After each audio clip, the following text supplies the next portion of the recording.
los primeros vuelos.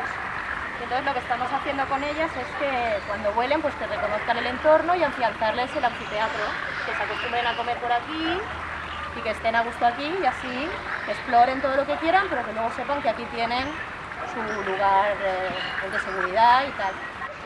Ellas siguen siendo todavía muy jovencitas, muy chiquititas, y entonces las hemos criado nosotros desde que eran todavía más pequeñitas y eso ha hecho pues que establezcamos un vínculo y entonces el refuerzo positivo que sienten ellas con nosotros es eso, es que las hemos criado, saben que las tratamos bien.